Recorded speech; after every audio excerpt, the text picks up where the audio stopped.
Kamala Harris said the great quote on the griot. She said this. So I'm not going to sit here and say I'm going to do something that's only going to benefit black people. No. And you know what? Since she said that, she's been true to her word.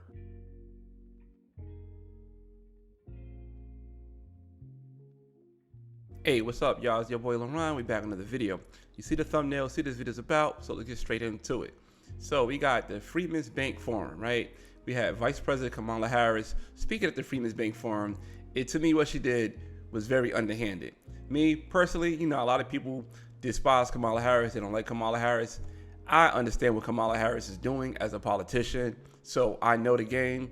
You know what I'm saying? She's seen an opportunity where she could become vice president, and she used the things that she needed to use to become vice president, such as African-American women, which she needed to be, or Asian-American women, which she needed to be. So she needed to switch sides, which she needed to, and she could play to both sides, and that worked out for her and her running mate, Joe Biden. There was a forum a couple of weeks ago called the Freedmen's Bank Forum.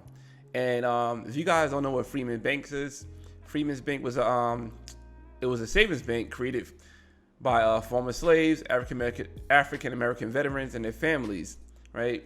So that was like a bank. Once people became free, we needed our own bank, and that was like the first bank that we had.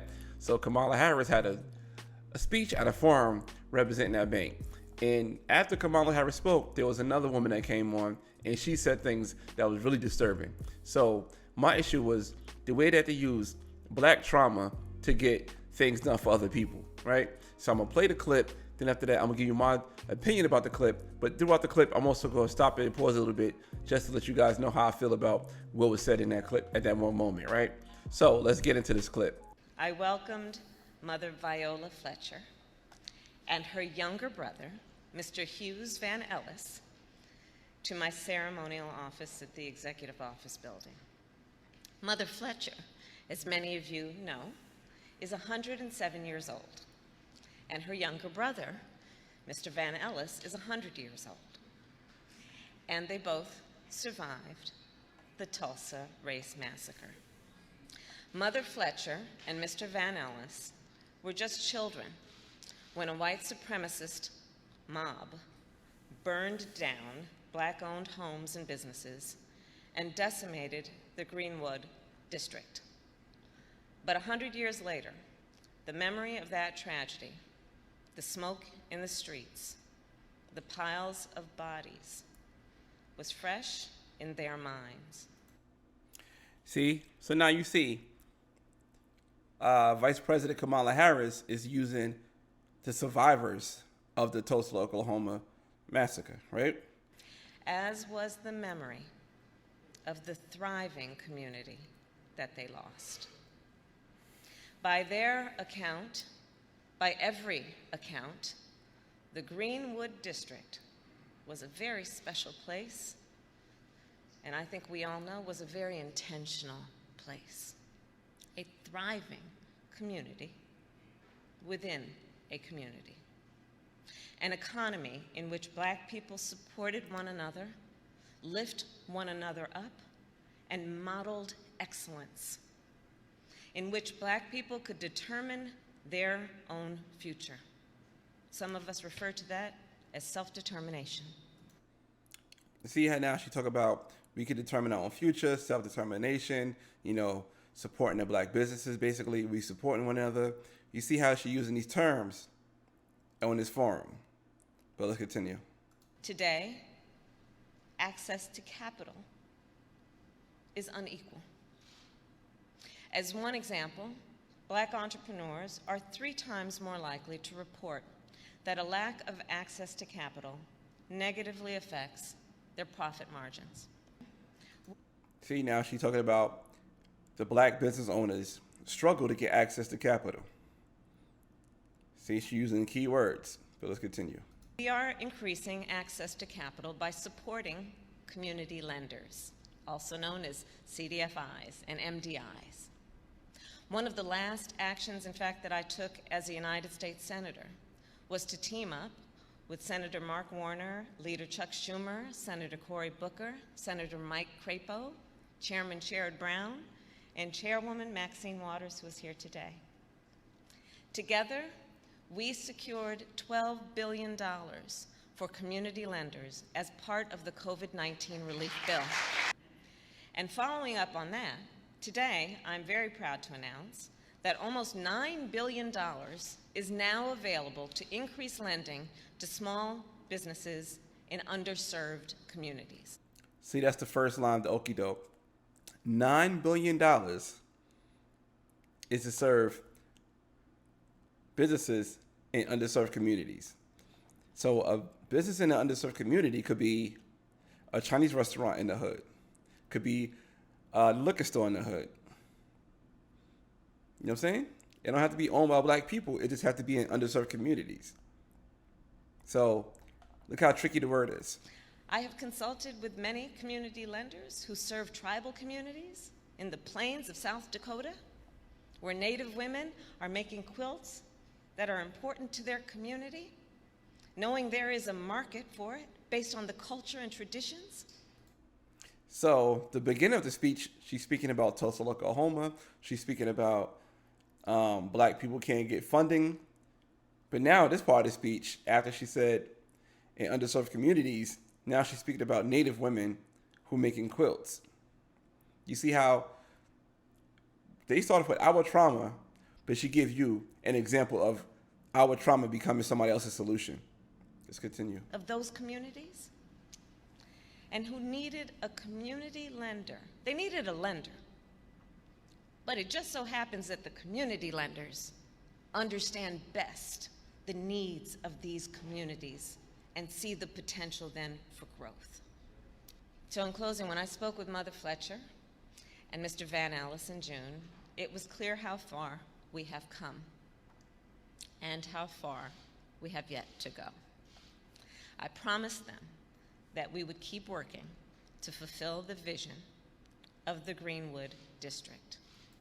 So your promise to these survivors is that you're going to fulfill the Greenwood District by giving Native Americans the money that you given examples of the trauma. Okay, let's continue. And the promise of America that we would keep working to build a nation in which every person has the support they need to determine their own future. And that is exactly why we have all gathered here today to do just that. The Vice President. All right, now, this woman right here, she was real flagrant with it. She's on the Freedoms Bank Forum, and check out the language she used in this situation. Talking about our trauma. Check this out. Just described this very well. From Reconstruction to Jim Crow to the present day, our economy has never worked fairly for Black Americans or really for any American of color. The Reconstruction, Jim Crow to present day. Then first she said Black Americans, then she says any Americans of color. So she softened you up with that. So she want to hit the Reconstruction, the Jim Crow to present day. Like I said, she want to use our trauma, and she hit you with that softening blow of people of color. Let's continue. We've brought on the most diverse leadership team in Treasury's history. Half of our senior appointees are people of color. People of color. You know, when she first said her speech, she said black people, but I think that might have been no, it's not the last time she said black people. I'm gonna put the full speech in the description box. But this is the last time she used black people in that tense in the beginning. Our most recent measure, though, is the news that the Vice President just mentioned. Through our Emergency Capital Investment Program, or ECIP, Treasury will be injecting nearly $9 billion into community development financial institutions and minority depository institutions. Minority. See how they use them keywords now? They slipping away from using black, now they're using people of color and minority.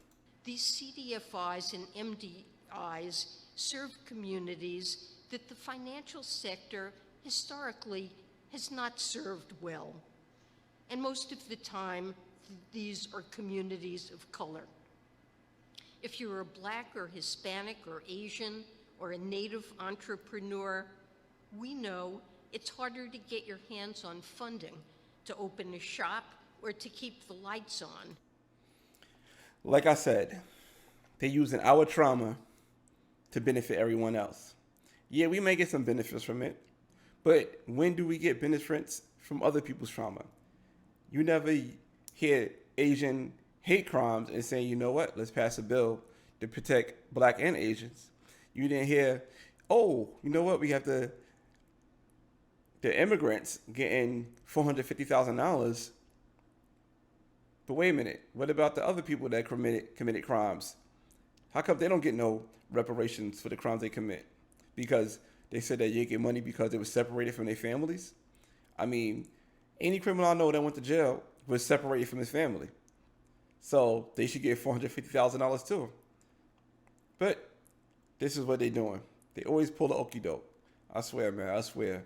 They know exactly what they're doing when they do these type of things. They use the Freedom Bank Forum, you know what I'm saying, a Black bank.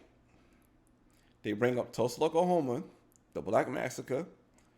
They talk about the survivors of Tulsa, Oklahoma. Bring them up, which is interesting because she said that they remember being in a striving Black city, but one of the people that she mentions is 100 years old. So you're trying to tell me that this infant remembers being in a striving Black city? You see how they play with us? You see how they play with those words? They know what they're doing. They know what they're doing. I'm telling you, man. They're playing a different game. They're playing chess, and we playing checkers. That's the way they treat us. You know what I'm saying? Okay, let's give you perfect examples of how they treat us and how they treat them, right?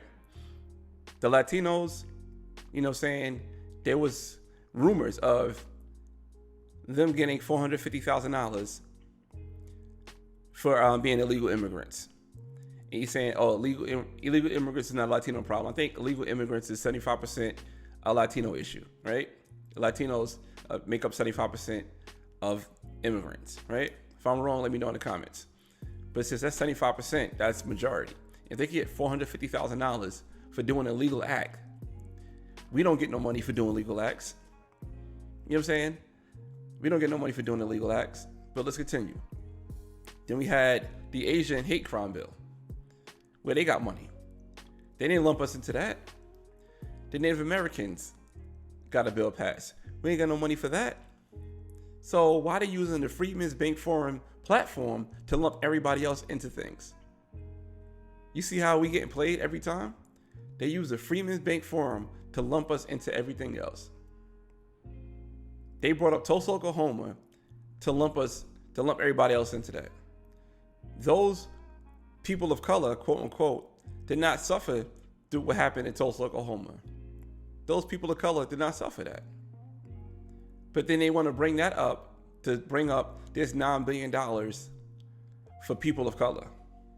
Kamala Harris said the great quote on the griot. She said this. So I'm not going to sit here and say I'm going to do something that's only going to benefit Black people.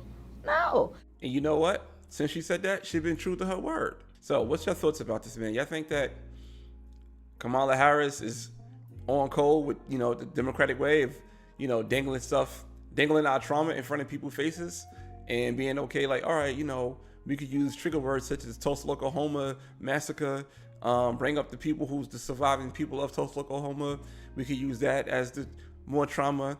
We could use Freedmen's Bank Forum, the first bank for Black people in this country after slavery, and that didn't work out for trauma. We could use all these things for trauma and lump everybody else into it. That's on code. That's on code with the government. I don't care if you're Democratic or Republican. That's on code with the government. And when things like this keep happening and nobody call it out, that's why we continue to keep losing. That's why we continue to keep losing, because they could just easily do this. They could easily do this. And guess what? They threw Kamala Harris up there. They know that a lot of people, well, I ain't gonna say a lot of people, a good number of people feel that, oh, she's a woman of color. She's the voice of the people. And she could easily get just thrown up there and say a few words and say a few keywords and people will fall for it. Then after that, once it's time to pass the bill, it's people of color. Once it's time to pass the bill, it's Latinos. Ain't nothing wrong with Latinos getting their money. is with the Asians. Ain't nothing wrong with Asians getting their money. It's Native Americans. Ain't nothing wrong with Native Americans getting their money. But where is our bill for us? Where's our bill for us? That's on code with the government. They know exactly what they're doing, how they doing it. And yo, this is clear as day what they're doing. Clear as day what they're doing. You know what I'm saying? What's your thoughts on this, man? I'm tired of how they treating people, the black people, and getting lumped up with people of color. I'm tired of it. I'm really tired of it. I'm tired of it, yo. I'm tired of it. We don't have our own. And that's why I said we need to really stick together. That's my opinion, man. Tell me what your thoughts on this, man. This is getting crazy how they use our trauma to help everybody else out. But they don't use their trauma to help us out. That's basically what it is. Basically what it is. If you want to see the full clip, I took parts of the clip. You want to see the full speech, I'll put the link in that in the description box so you guys can check that out as well. All right, man. If you got this far, I appreciate you guys' time. All right, man. Till next time. Peace.